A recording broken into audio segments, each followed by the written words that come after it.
టాటా. ఈ పేరు తెలియని భారతీయుడు ఉండడు. ఉప్పు నుండి ఉక్కు వరకు, టీ నుండి ట్రక్స్ వరకు ఇలా ప్రతి దానిలో టాటా పేరు వినబడుతుంది.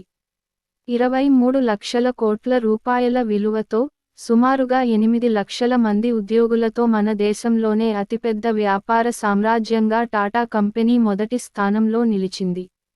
ఇంత పెద్ద కంపెనీని విజయవంతంగా నడిపిస్తున్న వ్యక్తి రతన్ టాటా గారి జన్మదిన సందర్భంగా ఆయన గురించిన కొన్ని విషయాలు. దేశంలోనే అతిపెద్ద కంపెనీలు అయినటువంటి రిలయన్స్, ఆదిత్య బిర్లా, అడాగి ఈ 3 కలిపినా కూడా వీటన్నిటికన్నా టాటా గ్రూప్ పెద్దది. కానీ అంత పెద్ద కంపెనీ అయినా కూడా ఏనాడూ అత్యంత ధనవంతుల జాబితాలో టాటా ఎందుకు లేరు?